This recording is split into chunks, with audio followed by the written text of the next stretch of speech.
Hello friends, I am Shweta Agarwal. Welcome on my YouTube channel Shweta classes.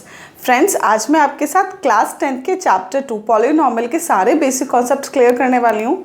जिस भी बच्चे ने क्लास 9th में पॉलीनॉमियल नहीं पढ़ा है उनके लिए भी पॉलीनॉमियल यहाँ पे समझना बहुत ईजी होगा। मैं अपनी इस वीडियो में मान के चल रही हूँ कि आपने आज तक कभी पॉलीनॉमियल्स नहीं पढ़ा है, तो मैं बिल्कुल बेस से आपको पॉलीनॉमियल स्टार्ट कराऊंगी, तो बहुत ध्यान से देखिएगा। तो first of all we have to understand what is the meaning of polynomials. ये पॉलीनॉमियल्स होते क्या हैं, ठीक है। जैसे कि अगर आप टर्म से ही समझ रहे होंगे, पॉली का मतलब तो सबको पता है ना क्या होता है। Poly means, the meaning of poly means many and the nomial मतलब terms. Okay, so the polynomial means many terms. अब ये टर्म्स क्या हैं, टर्म्स समझने पड़ेंगे हमको। तो एल्जेब्रा में भी आपने टर्म्स पढ़े होंगे जूनियर क्लासेस में, क्लास 8th में, उससे प्रीवियस क्लास में। तो टर्म्स क्या होते हैं, तो जैसे कि 3x is a term, 3x square is also a term, 9xy is also a term. Means in a term the numbers और the variables are always in multiplication. Okay, so here we can see that 3 into x, इसमें 3 into x into x, इसमें 9 into x into y। समझ रहे हैं ना। तो मतलब कहने का मतलब ये है कि जब भी हम टर्म्स की बात करते हैं तो नंबर्स एंड वेरिएबल्स, नंबर्स कह सकते हैं या फिर हम कॉन्स्टेंट्स भी बोल सकते हैं, ठीक है ना। तो constants and variables are always in multiplication. तो हम सबसे पहले जो बेसिक चीज़ हमारी टर्म्स समझते हैं क्या चीज़ होती है। तो टर्म्स होता है जिसमें क्या होता है, कुछ कॉन्स्टेंट्स, ठीक है, कांस्टेंट बोल सकते हो या फिर आप इन्हें क्या बोल सकते हो, नंबर्स भी बोल सकते हो। कांस्टेंट हमेशा आपके नंबर्स ही होते हैं ना, ये 1 2 3 0 1 2 3 ये सब कांस्टेंट्स हैं आपके। इनटू में होते हैं वेरिएबल्स के साथ, और वेरिएबल्स की फिक्स्ड वैल्यू नहीं होती है, और वेरिएबल्स के लिए हम x y z p q r s t कुछ भी ले लेते हैं ना। तो these are our variables and these are our constant. और जो कांस्टेंट और वेरिएबल मल्टीप्लिकेशन में होते हैं, मल्टीप्लिकेशन का ध्यान रखें, हम साइन लगाते नहीं है, है ना। 3x का मतलब है 3 into x, तो हम 3x ही लिख देते हैं बस। वेरिएबल्स और कांस्टेंट के मल्टीप्लिकेशन के बीच में इंटू का साइन लगाने की कोई ज़रूरत नहीं होती है, ठीक है ना। तो these are the terms when we take many terms.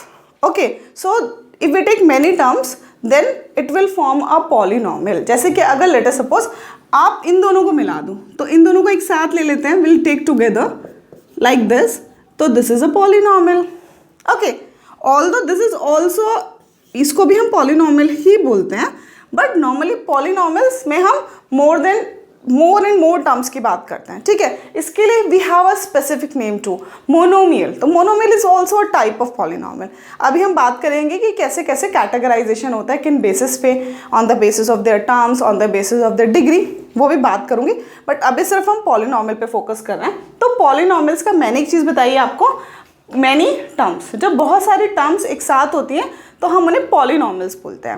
अब पॉलीनॉमियल्स को और हम कैसे डिफाइन कर सकते हैं, और क्या कौन से ऐसे एक्सप्रेशंस हैं जो कि पॉलीनॉमियल्स की कैटेगरी में नहीं आते हैं। तो yes, there are some expressions जो देखने में तो आपको पॉलीनॉमियल जैसे लगेंगे, but actually they are not polynomials. तो व्हाट आर द पॉलीनॉमियल्स, ध्यान रखने का। पॉलीनॉमियल्स में इंपॉर्टेंट पॉइंट है डिग्री। जहाँ जहाँ बेसिक टर्म्स आएंगे ना, आई एक्सप्लेन। डिग्री अब मैं एक्सप्लेन करती हूँ, पहले डिग्री एक्सप्लेन करते हैं क्या होता है डिग्री। तो टर्म्स आपको पता चल गया क्या होता है, तो डिग्री देखिएगा। Degree is nothing, it's a highest power of variable.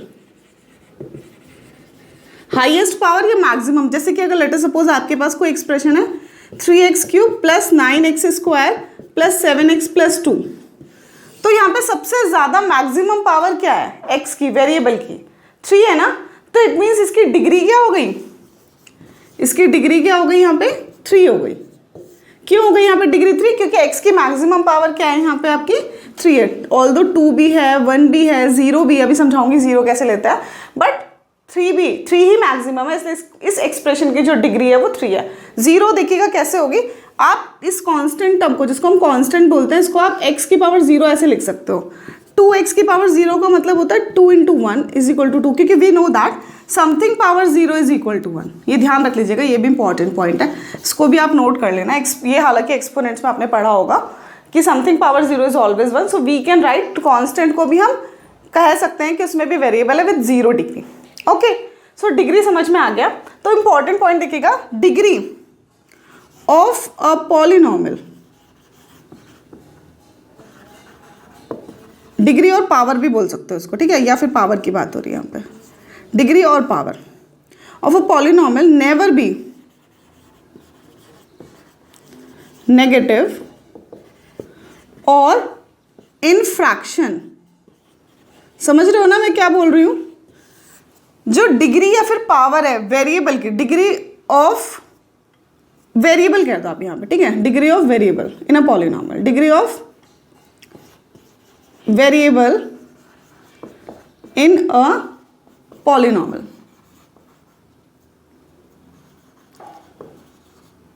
Never be negative और इन फ्रैक्शन, ठीक है।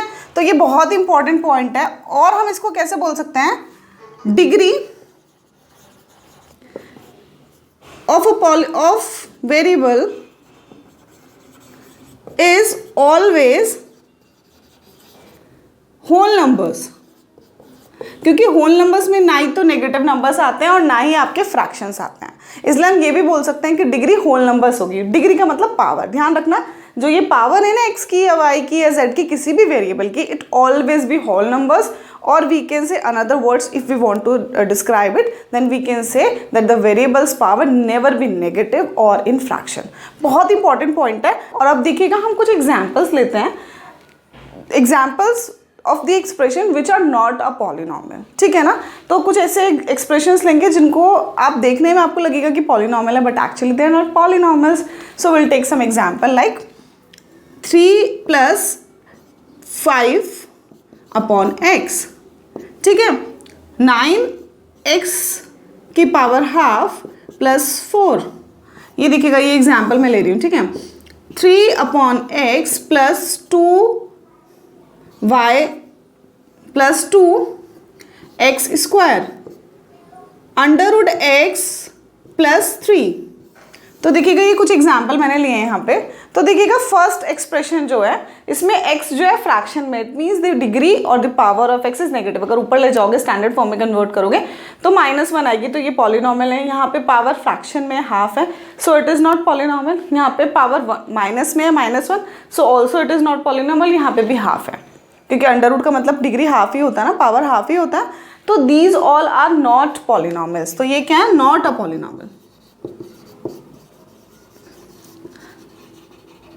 अच्छा एक चीज़ देखिएगा, इस बार जो बोर्ड एग्जाम है 2020 का, जो मैथ्स का बोर्ड एग्जाम हुआ था, इसमें हमारे पास एक क्वेश्चन आया था। उसमें बहुत सारे एक्सप्रेशंस आपको गिवन थे और उन एक्सप्रेशंस में से आपको ढूंढना था कि which one is a polynomial, और उसके बेस पे कुछ एमसीक्यू टाइप के कुछ क्वेश्चन था। बहुत सारे बच्चे थे, क्योंकि 9th में पढ़ा था, 10th में तो हम इतना डिटेल में पॉलिनोमियल्स को नहीं पढ़ते हैं, क्योंकि इतना ज़्यादा बड़ा चैप्टर ही नहीं है पॉलिनोमियल आपका। तो वो क्वेश्चन काफ़ी बच्चों को कंफ्यूज हो गया या फिर गलत हो गया, तो इसीलिए मैं यहाँ पे पॉलिनोमियल्स को स्टार्टिंग से बिल्कुल अच्छे से दोबारा समझा रही हूँ। क्यों? क्योंकि पॉलिनोमियल पता होना कि which one is a polynomial and what is the definition of polynomial is very very important. Okay, so मैं अगेन एक्सप्लेन कर रही हूँ कि what is a polynomial. Polynomial is nothing, it's a combination और it's a summation or a collection of multiple terms, many terms. Terms, we know that in the terms we have some variables and the constant in multiplication, and in the polynomials, that is very very important point, is the degree of variable never be negative or in fraction, and we can say that it is always in whole numbers. तो यहाँ पे मैंने आपको explain कर दिया कि polynomials क्या होते हैं और कौन से ऐसे expressions है जो polynomials नहीं हैं, एंड टर्म्स क्या होती है और डिग्री क्या होती है, इतना एक्सप्लेन कर चुके हैं। अब हम बात करेंगे टाइप ऑफ पॉलिनोमियल्स की। तो here we will learn about the type of polynomials. तो टाइप ऑफ पॉलिनोमियल आपने जूनियर क्लासेस में भी पढ़ा है, मैं अगेन एक्सप्लेन कर रही हूँ आपको। देखिएगा जो टाइप ऑफ पॉलिनोमियल्स है ना, we can categorise the polynomial in 2 base, क्योंकि जब भी आप किसी चीज़ को डिफ्रेंशिएट करते हो, डिवाइड करते हो, उसके टाइप्स फाइंड करते हो, तो you always make a base. किसी बेस के ऊपर ही बोलते हो ना, जैसे आपने कुछ भी आपके कलेक्शन ऑफ थिंग्स है तो आप कोई बेस बनाओगे ना, जिसके बेस पे आप उनको डिवाइड करोगे। तो here we make first the base terms, number of terms के बेस पे उनको कैटेगराइज कर रहे हैं, ठीक है। तो जैसे कि आपकी 1 टर्म्स है, कितनी वन टर्म है। तो अगर वन टर्म है ना तो हम उसे बोलेंगे मोनोमियल। क्या बोलेंगे? मोनोमियल। ठीक है ना, मोनोमियल मतलब वन टर्म। टू टर्म्स हैं तो उसको हम बोलते हैं बायनोमियल। क्या बोलते हैं? बायनोमियल। थ्री टर्म्स हैं तो हम उसको क्या बोलते हैं? स्पेसिफिक नेम है ट्राइनोमियल। ये पढ़ा है आप लोगों ने, है ना। और मोर देन थ्री हैं, ठीक है, मोर देन थ्री हैं अगर हमारे पास, तो we can say it is polynomial. Although जो आपके मोनोमियल हैं, बायनोमियल हैं, इनको भी हम पॉलिनोमियल बोलते हैं। ऐसा नहीं है कि जो मोनोमियल है वो पॉलिनोमियल नहीं है, जो बायनोमियल है वो पॉलिनोमियल नहीं है, सब पॉलिनोमियल है। मैंने बताया था ना अभी थोड़ी देर पहले भी कि 3x is also polynomial, 3x² + 5 is also polynomial, but we have some specific name within one term, two term and three terms, okay, but they all are also polynomials. So we'll take some examples for the monomial, binomial, trinomial. If we take the examples ना for monomial, सिर्फ एक ही term हो गया, and you know the what are the terms? 3x, 9x², 7xy, 3. Only अगर 3 लिख रहे हैं ना तो ये भी एक मोनोमियल है। ध्यान रखना, अगर किसी भी टर्म में कोई भी वेरिएबल नहीं है तो क्या वो टर्म नहीं होगी? तब भी वो टर्म होगी। क्यों? क्योंकि हम मान लेंगे कि इसमें क्या है, वेरिएबल की पावर 0 है। ठीक है ना। तो इस तरह से आप मोनोमियल्स के एग्जांपल लिख सकते हो। बायनोमियल की अगर हम बात करते हैं तो बायनोमियल्स क्या होंगे? जिनमें टू टर्म्स होती हैं। टू टर्म्स जैसे 3x + 5, 9x² + 7, ठीक है। और भी लिख सकते हैं 13x² + 5x। तो ऐसा कुछ भी लिख दो, टू टर्म्स होनी चाहिए। ध्यान रखना, और टर्म्स कुछ भी हो सकती है आपकी। यहाँ पे इसका बिल्कुल भी मतलब नहीं है कि मोनोमियल है तो पावर 3 नहीं हो सकती, 5 नहीं हो सकती, क्योंकि हम पावर की बात कर ही नहीं रहे। We are only talking about the terms ना। एक टर्म हो, डिग्री कुछ भी क्यों ना हो, चाहे वो x की पावर 100 ही क्यों ना हो। यहाँ पे अगर x की पावर 100 भी है ना तो भी ये मोनोमियल ही है, ध्यान रखना आप, ठीक है। And if we talk about the trinomial, तो ट्राइनोमियल में 3 टर्म्स होंगी। कितनी होंगी? 3 टर्म्स, जैसे कि 9x³ + 7x² + 2, 3, ठीक है। 19x³ + 17x + 5, 4। तो ये सारे क्या है? 3 टर्म्स वाले जो हैं आपके ट्राइनोमियल। पॉलिनोमियल्स में कितने भी टर्म्स हो सकते हैं। Although these all are the examples of polynomial, but more than 3 terms वाला जैसे मैं एक लिख के दिखाती हूँ, 19x⁴, 3x³, 5x², 7x + 9। ध्यान रखना, ये आपका पावर 4 वाला पॉलिनोमियल है और ये स्टैंडर्ड फॉर्म में भी है, ठीक है ना। तो यहाँ पे अभी हमने वन टाइप ऑफ डिफरेंशिएशन पढ़ा। एक तरह से हम कैसे उनको कैटेगराइज कर सकते हैं, monomial, binomial, trinomial and polynomials. ये हमने प्रीवियस क्लासेस में ऑलरेडी पढ़ा हुआ है। Now will divide polynomial on the basis of their degrees, and that is also very important. Okay, so अब हम डिग्री के बेस पे पढ़ते हैं। तो देखिएगा, डिग्रीज के बेस पे जब हम करेंगे तो वी हैव, सबसे पहले हमारे पास जो पॉलिनोमियल होता है जिसकी डिग्री क्या होती है? 0। सबसे पहले 0 डिग्री वाला ले रहे हैं, ठीक है। तो 0 डिग्री वाले को आप क्या बोलते हो? कांस्टेंट पॉलिनोमियल, या फिर 0 पॉलिनोमियल भी बोलते हो, ठीक है। कांस्टेंट पॉलिनोमियल बोलते हैं, या फिर इसका नाम क्या है? 0 पॉलिनोमियल। 0 ज़्यादा इंपॉर्टेंट है, 0 आप याद रख लेना, क्योंकि 0 अभी आपने याद नहीं होगा, कांस्टेंट तो आप समझ जाओगे। 0 पॉलिनोमियल तो क्या एग्जाम्पल, जैसे 5, 3, कुछ भी, ये सब 0 पॉलिनोमियल है कांस्टेंट, जिसमें कि वेरिएबल की पावर 0 है, वो 0 पॉलिनोमियल। डिग्री के बेस पे ना, पावर या डिग्री जिसको हम बोल रहे हैं, इसके बेस पे बात हो रही है। पावर या फिर डिग्री के बेस पे कैटेगराइजेशन कर रहे हैं हम यहाँ पे, डिग्री या फिर पावर। तो फिर हम क्या बोलेंगे, अगर 0 डिग्री है तो कांस्टेंट पॉलिनोमियल या फिर 0 पॉलिनोमियल, और एग्जाम्पल्स ही हो गए। अब नेक्स्ट है आपका, डिग्री क्या है इसकी? 1 है। क्या डिग्री? 1 है। अब अगर 1 डिग्री है तो फिर क्या बोलेंगे हम इसको? लीनियर। बहुत इंपॉर्टेंट है, लीनियर पॉलिनोमियल, ठीक है। लीनियर आप लोगों ने पढ़ा हुआ है पहले से। लीनियर आप, हम बचपन से पढ़ते आ रहे हैं, क्लास 8 में भी हमारे पास लीनियर एक्सप्रेशंस थे जिनके आपने वैल्यूज फाइंड करी थी, ठीक है ना।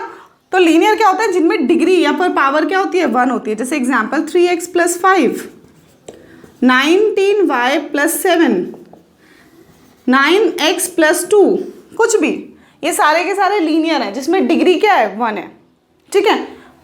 ध्यान रखना इसमें टर्म्स का कोई भी मतलब नहीं है, टर्म्स एक भी हो सकती है, दो भी हो सकती हैं, ये भी एक लीनियर पॉलिनॉमियल है, ठीक है ना। ये linear polynomial with one variable है। अगर हम linear polynomial with two variables की बात करते हैं तो कैसे बनाते हैं, 3x plus 4y plus 2, late us suppose 9x plus 3z plus 5। तो ये linear polynomial with two variable, क्या बोलेंगे हम इन्हें, linear polynomial with two variable. Variables के बेस पे भी हम कैटेगराइजेशन कर सकते हैं, अभी मैं बता ही दे रही हूँ यहीं पे आपको। तो हमने कांस्टेंट पढ़ लिया, लीनियर पढ़ लिया। नाउ क्वाड्रेटिक पॉलिनॉमियल, ठीक है, बहुत इंपॉर्टेंट है क्वाड्रेटिक, जिसकी डिग्री क्या होगी, 2 होगी। क्या बोलेंगे हम इसे, क्वाड्रेटिक।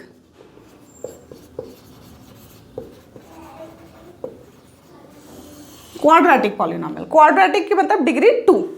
एग्जाम्पल्स देखिए क्या क्या हो सकते हैं इसके examples, 3x square plus 5x plus 9, ठीक है ना, 19x square plus 7x plus 2। ध्यान रखना जरूरी नहीं है कि 3 ही टर्म होंगे क्वाड्रेटिक में, 1 टर्म भी हो सकती है। कैसे, 2 टर्म्स भी हो सकती हैं, 3x square plus 5, 9x square. ये सब भी क्या है, क्वाड्रेटिक के फॉर्मूला है। देखो आप एक चीज़ ध्यान देना कि जब हम लीनियर की बात कर रहे हैं तो जो x है ना वो बहुत ज़रूरी है। अगर इसमें से x या y कोई वेरिएबल होगा ही नहीं तो ये क्या बन जाएगा, जीरो पॉलिनॉमियल। मतलब लीनियर के लिए x की पावर 1 वाले टर्म बहुत ज़्यादा ज़रूरी है, 2 नहीं हो सकती, मैक्सिमम पावर 1 ही होगी, और वो होना भी बहुत ज़रूरी है। मीन्स अगर हम बात करते हैं इसकी स्टैंडर्ड फॉर्म की, तो लीनियर इक्वेशन की स्टैंडर्ड फॉर्म होती है ax प्लस बी वाई, ठीक है। लीनियर इक्वेशन की स्टैंडर्ड फॉर्म होती है ax प्लस बी वाई।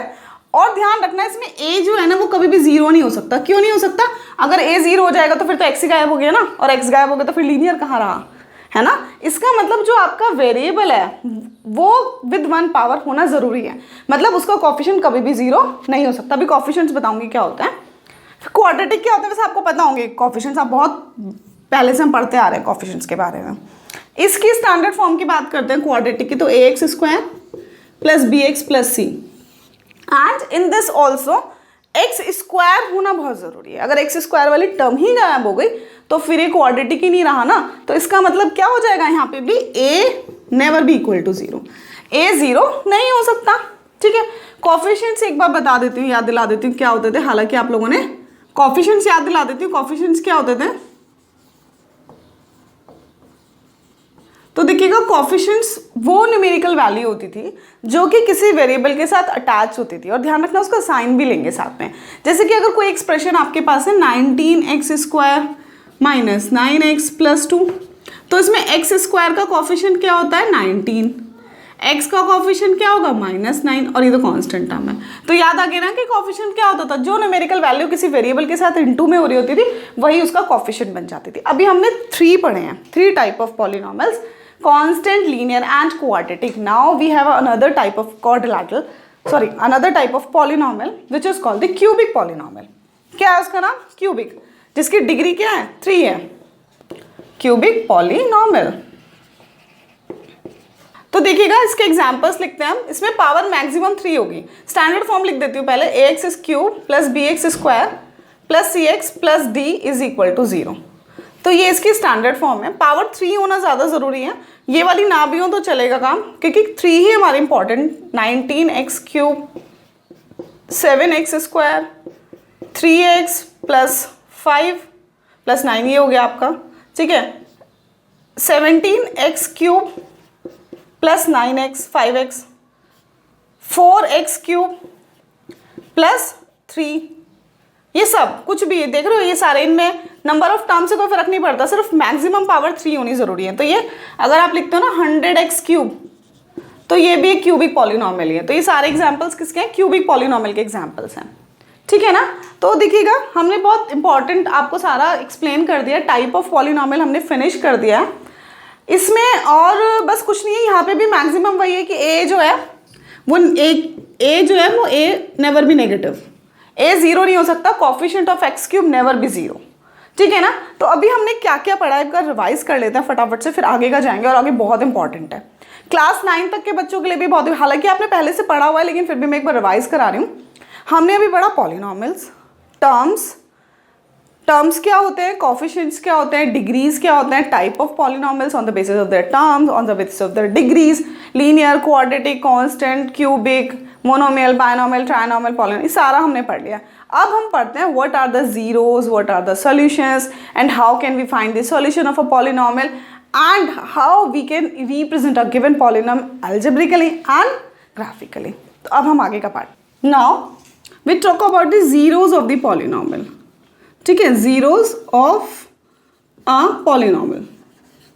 तो ये बहुत न्यू नहीं है आप लोगों के लिए, जो क्लास 10th के बच्चे हैं उन्होंने पढ़ा, और जो अगर क्लास 9th के बच्चे भी इस वीडियो को देख रहे हैं तो उनके लिए आपको मैं समझा देती हूँ कि जीरोज क्या होते हैं। बेसिकली जब हम जीरोज वर्ड यूज़ करते हैं ना, तो जो जीरोज होते हैं या फिर वैल्यूज़ भी बोल सकते हैं उनको, या फिर हम सॉल्यूशंस भी बोल सकते हैं उनको, ठीक है, या फिर रूट्स भी बोल सकते हैं उनको। देखिएगा कितने सारे नाम्स हैं जीरोज के, या तो वैल्यूज़ या सॉल्यूशंस या रूट्स। जैसे कि आपको कोई भी पॉलिनॉमियल गिवन होता है, उसकी वैल्यू जो आप फाइंड करते थे ना, वही उसका जीरो होता है एक्चुअली। देखिएगा कैसे करेंगे। जैसे कि आपके पास कोई लीनियर पॉलिनॉमियल है 3x + 5, अब आपने इसको रख दिया जीरो के इक्वल। जब आप इसे जीरो के इक्वल रख देते हो तो ही तो आप उसकी वैल्यू फाइंड कर पाते हो ना। तो x की वैल्यू कितनी आएगी, -5/3। तो जो ये वैल्यू है ना, दैट इज द जीरो और द पॉलिनॉमियल और द वैल्यू और the root of that polynomial. तो किसी भी पॉलिनॉमियल का जीरो फाइंड करने के लिए हम उस पॉलिनॉमियल को किसके इक्वल रखते हैं, we always place that polynomial equal to zero. Polynomials को ध्यान रखना, हम px से रिप्रेजेंट करते हैं। px से भी कर सकते हो, gx से भी कर सकते हो, qx, मतलब ऐसा कुछ नहीं है कि p ही लेना, but p is just for polynomials ना, इसलिए बेटर लगता है। बट अगर वी हैव 2 पॉलिनॉमियल्स तो हम कैसे करेंगे, दोनों को तो p से तो कर नहीं सकते ना, तो एक को p से कर दो, एक को g से, q कुछ भी ले सकते हो।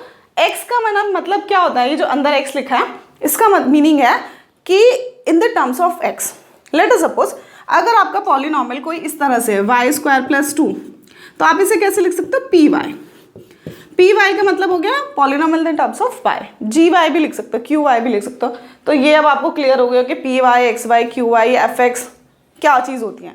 This is nothing just a function. हम और मोर डिफाइन अगर हम करना चाहते हो तो फंक्शन हम बोल सकते हैं, और किसी भी फंक्शन को या किसी भी पॉलिनॉमियल को लिखने का तरीका ऐसा होता है। ठीक है ना, ये हो गया आपका। अब हम बात करते हैं कि solution, how can we find the solution of a polynomial. We can find the zero of a polynomial by taking it equal to 0। मतलब जब आप उसे इक्वल टू 0 रख देते हो ना, तो उसकी जीरो फाइंड कर लेते हैं। अब जो ये जीरो आ गया आपका -5/3, जो जीरो है ना, actually it is a solution of that.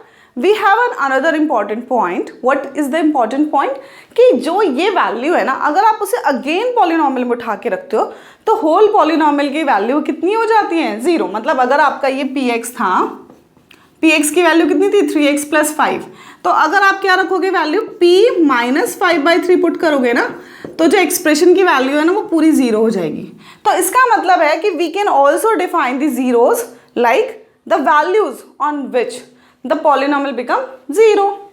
ठीक है ना, zeros are the values, we can write like zeros are the values on which polynomial become 0। जो वैल्यू ऑफ पॉलिनॉमियल है, ठीक है ना, value of polynomial we can say polynomial become 0। तभी तो हम उन्हें जीरोस बोलते हैं, इसीलिए हम उन्हें जीरोस बोलते हैं, क्योंकि वो वैल्यू जब हम पॉलिनॉमियल में उठा के रखते हैं तो पूरा का पूरा पॉलिनॉमियल क्या हो जाता है, जीरो हो जाता है। ठीक है ना, तो अभी हमने पढ़ लिया कि जीरोस क्या होते हैं, पॉलिनॉमियल्स के सॉल्यूशंस, रूट्स, इनको क्या होते हैं। तो वो वैल्यूज जिसमें पूरा का पूरा पॉलिनॉमियल जीरो हो जाए, और उनको हम फाइंड कैसे करते हैं, पॉलिनॉमियल को जीरो के इक्वल रख के फाइंड करते हैं। लीनियर पॉलिनॉमियल का मैंने आपको सिखाया, क्यूबिक का, क्वाड्रेटिक का भी अभी हम करेंगे, इसी चैप्टर में मैं आपको एक्सप्लेन करूंगी। अब एक बहुत ही इंपॉर्टेंट रिलेशन है, और उसके बेस पे जो आपकी एक्सरसाइज है ना वो भी होने वाली है। तो वो चीज़ हम करते हैं ग्राफिकली। ये एल्जेब्रिकली हमने वैल्यू फाइंड करी है, हम ग्राफिकली भी सेम इसी एक्सप्रेशन की वैल्यू कैसे फाइंड कर सकते हैं। देखिएगा, अभी हमने देखा कि हम कैसे किसी पॉलिनॉमियल का एल्जेब्रिक, हमने क्या जीरोस का एल्जेब्रिकली क्या मीनिंग है और हम कैसे फाइंड कर सकते हैं। Now will understand the geometrical meaning of zero of a polynomial. ठीक है ना, तो ज्योमेट्रिकली आप किसी भी पॉलिनॉमियल के जीरो, जैसे अभी आपने एक एक्सप्रेशन लीनियर एक्सप्रेशन लिया था, लीनियर एक्सप्रेशन क्या था, लीनियर पॉलिनॉमियल हमारा 5x + 3। तो अगर मैं इसका ग्राफ प्लॉट करती हूँ, late us suppose it is px and it is y या px कुछ भी ले लो आप इसको, तो अगर हम इसका ग्राफ प्लॉट करते हैं तो what is the graph of that polynomial. Actually क्या होगा, अगर x की वैल्यू 0 होगी तो कितना हो जाएगा, y = 3 हो जाएगा, 1 2 3। एंड अगर आपके पास y की वैल्यू 0 करते हैं तो x की वैल्यू -3/5, तो ये कहीं पे यहाँ 1 के बीच में यहाँ पे लाई करेगा, तो एक ही पॉइंट ये तो ऐसे, तो ये इसका ग्राफ हो जाएगा। देख रहे हो ना आप, ये इसका ग्राफ बनेगा। And you can C in that graph that ये जो वैल्यू है ना x = -3/5, that is the zero of the polynomial. इसका जीरो अगर हम फाइंड करेंगे तो कितना आएगा, जब हम इसे 5x + 3 = 0 रखेंगे तो x की वैल्यू कितनी आ जाएगी, -5/3। आई थिंक अभी मैंने थोड़ी देर पहले जो लिया था वो 3x + 5 लिया, तो कोई बात नहीं, सेम ही बात है। ठीक है ना, सॉरी 3/5 आएगा, यहाँ पे 3/5 आ जाएगा। ठीक है ना, तो अब हमने ये इसका ज्योमेट्रिक ग्राफ बनाया, तो अब आप देख रहे होंगे कि this is a linear equation and the solution, the number of solution of this is 1 and we can also find the solution of a linear with the graph. How we can find, कि जहाँ पे भी इस graph, इसका जो graph है, इस linear equation का जो ग्राफ है, एक्सेस को जहाँ पे भी कट कर रहा होगा वही उसका सॉल्यूशन पॉइंट होगा। तो this is a solution point and it is also cut only 1 times. तो यहाँ पे 2 इंपॉर्टेंट चीज़ें हैं, ग्राफ से आपको 2 चीज़ें पता चलेंगी। नंबर 1 क्या है कि सॉल्यूशन क्या होगा, सॉल्यूशन या फिर zero of a polynomial is the value where polynomial px intersect और कट भी यू कह सकते हो आप, कट द ग्राफ, जहां पे वो ग्राफ, सॉरी द एक्सेस, जहां पे भी वो एक्सेस को कट करेगा, जैसे यहाँ पे एक्सेस को कट किया तो वही उसका सॉल्यूशन या फिर जीरो बन जाएगा। ठीक है ना, पहला important point. And the second important point is the number of solution, number of solution is maximum number of solution हम यहाँ बोलेंगे। ठीक है ना, लीनियर के लिए नहीं है, लीनियर के लिए तो 1 ही होगा। Maximum number of solution of px means polynomial is equal to the number of times graph cut और intersect the axis, cut the axis और इंटरसेक्ट द एक्सेस। ये सेकंड इंपॉर्टेंट पॉइंट है। यहाँ पे देखिएगा, फर्स्ट इंपॉर्टेंट पॉइंट क्या कहता है, मैं ये एक्सप्लेन करती हूँ कि जैसे आपको कोई भी पॉलिनॉमियल दिया और आपने उसको ग्राफ प्लॉट किया, तो late us suppose the polynomial in the terms of x है, x को वो जहाँ पे भी कट करेगा, x एक्सेस को जिस वैल्यू के लिए कट करेगा वो तो उसका जीरो बन जाएगा या फिर सॉल्यूशन बन जाएगा, और जितने टाइम्स कट करेगा उतने ही जीरोज होंगे। यहाँ पे केवल एक ही बार कट किया ना तो लीनियर का एक ही सॉल्यूशन होता है, हमेशा पता है हमको, मैक्सिमम नंबर सॉल्यूशन या फिर एक ही सॉल्यूशन होता है हमेशा। Now will do this thing for the quadratic also, quadratic लिए भी चेक करते हैं अब हम। तो क्वाड्रेटिक लिए देखिएगा, we'll take some example for quadratic equation। ठीक है ना, तो जब हम क्वाड्रेटिक के लिए करेंगे तो we'll take, let us suppose first of all I'll take x² plus x² - 4 ले लेती हूँ मैं एक एक्सप्रेशन। तो ये पॉलिनॉमियल था px, हम इसे y भी बोल सकते हैं। अब मेरे को इसके ग्राफ प्लॉट करना है। इसका अगर मैं ग्राफ प्लॉट करूंगी तो इसका ग्राफ कैसे प्लॉट कर सकते हैं, ग्राफ प्लॉट करने के लिए यू नो वेरिएबल कि हमें क्या करना पड़ता है, पॉइंट्स लाने पड़ते हैं ना, पॉइंट्स फाइंड करने पड़ेंगे ना पहले इस पे, कितने भी पॉइंट्स फाइंड कर सकते हो आप। ठीक है, लेट अस सपोज ये x है, y है, तो जैसे कि x की वैल्यू अगर 0 होगी तो y कितना आ जाएगा, -4। यहाँ से देखो आप, x की वैल्यू अगर 1 है तो y -3, -1 पे भी 3 आएगा क्योंकि -1 का स्क्वायर भी +1 ही आएगा। अगर 2 रख देती हूँ तो कितना आ जाएगा, 0, और -2 पे भी क्या आएगा, 0। तो बहुत सारे आप कितने भी नंबर ऑफ पॉइंट्स बना सकते हो, ऐसा कोई ज़रूरी नहीं है कि कि कोई फिक्स है 1 2 3 कितने से भी बन सकता है ग्राफ, लेकिन एक आइडिया ऑफ द फिगर, क्योंकि लीनियर तो है नहीं कि स्ट्रेट लाइन ही जाने वाला। तो अगर हम इसका ग्राफ प्लॉट करते हैं तो एक्स यहाँ पे वाई जो है वो -4 होने वाला है, ठीक है। तो यहाँ देखना ये यहाँ पे आएगा कहीं पे पॉइंट, और अगर 0 पे ये 2 है और फिर आगे जाएगा इस तरह से, तो ये कुछ इस तरह का ग्राफ हमको मिलने वाला है। देख रहे हो ना, ये 2 प्लेसेस पे कट कर रहा है, और ये कौन से प्लेसेस हैं, यहाँ पे ये है आपका 2,0 और ये वाला -2,0। तो यहाँ पे 2 सॉल्यूशंस है। ये आपका पॉलिनॉमियल था x² -4, और इसके कितने जीरोज हैं, कितने सॉल्यूशंस है, 2, और क्या है 2 एंड -2। तो यहाँ पे जीरोज क्या होंगे, zeros for that condition x is equal to 2 and x is equal to -2, and number of zeros कितने होंगे यहाँ पे 2। तो जो हमने पढ़ा था दोनों पॉइंट्स, उन दोनों पॉइंट्स को फुलफिल कर रहा है ना। Now will take some more examples of the quadratic, क्योंकि हमने क्या बोला था, मैक्सिमम नंबर ऑफ जीरोस, मतलब क्या ऐसी कोई कंडीशन भी हो सकती है कि जिसमें 1 0 हो या फिर 2 हो और पॉलिनॉमियल क्वाड्रेटिक ही हो। तो yes, there can be this type of conditions too. So y is equal to, let us suppose px is equal to x², ये हमारे पास कोई पॉलिनॉमियल है, ठीक है। इसके भी पॉइंट्स बना लेते हैं। अगर आप इसके पॉइंट्स ड्रॉ करोगे तो क्या आएंगे पॉइंट्स, x y, x 0 है तो y भी 0 है, ठीक है। x 1 है तो y भी 1 है, x -1 है तो y भी 1 ही आएगा ना। 1 का स्क्वायर भी 1 होता है, -1 का स्क्वायर भी 1 ही होता है। तो यहाँ पे हम इसका भी ग्राफ प्लॉट कर लेते हैं, और इसका ग्राफ हमें कुछ इस तरह का मिलने वाला है, ठीक है। ये x डैश, y डैश, तो ये 0 पे, x इज इक्वल टू 0 पे ये पॉइंट कट करेगा। देखिएगा इस कंडीशन में यू कैन सी दैट, अरे यार ये तो 2 टाइम्स कट ही नहीं कर रहा है, ये तो सिर्फ 1 ही टाइम कट कर रहा है ना ग्राफ को। बट हमने तो क्या पढ़ा था कि 2 सॉल्यूशंस होते हैं ग्राफ के, बट ये तो 1 ही सॉल्यूशन शो कर रहा है। It means the maximum number of solution can be 2। एक सॉल्यूशन भी हो सकता है, 2 भी हो सकता है, और 0 सॉल्यूशंस भी हो सकते हैं। सॉल्यूशंस होते हैं बट वो रियल नहीं होते, रियल सॉल्यूशंस की हम बात कर रहे हैं यहाँ पे। तो यहाँ पे जब रियल सॉल्यूशन कितने होंगे, जीरोस क्या होगा इसका, 0 क्या होगा इसका, x is equal to 2, x is equal to 0, and number of solution क्या होंगे इसके 1, ठीक है। एक ही सॉल्यूशन होगा। Now will see our third condition, और थर्ड कंडीशन हमारी वो कंडीशन है जिसमें एक भी 0 नहीं आने वाला। तो देखिएगा, now will see our third condition, and in third condition let us suppose we have px is equal to y is equal to x² + 2। अब हम इसका ग्राफ प्लॉट करेंगे, तो पहले इसके लिए भी हम कुछ सॉल्यूशंस निकाल लेंगे ना। तो देखिएगा इसका अगर हम ग्राफ प्लॉट करेंगे तो इसके क्या क्या पॉइंट्स होंगे, यहाँ मैं इसके पॉइंट्स बना लेती हूँ पहले। तो x एंड y, तो अगर x 0 है तो y कितना आ जाएगा 2, -1 के लिए 3 और +1 के लिए भी 3, ठीक है ना।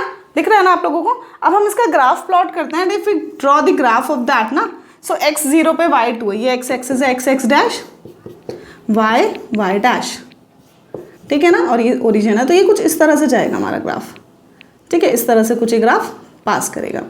तो यू कैन सी दैट ये x एक्सिस को एक भी जगह कट नहीं कर रहा है, कर रहा है कोई नहीं कर रहा। It means there is no solution, there is no real solution for this condition. इसमें क्या होगा, नो रियल सॉल्यूशन,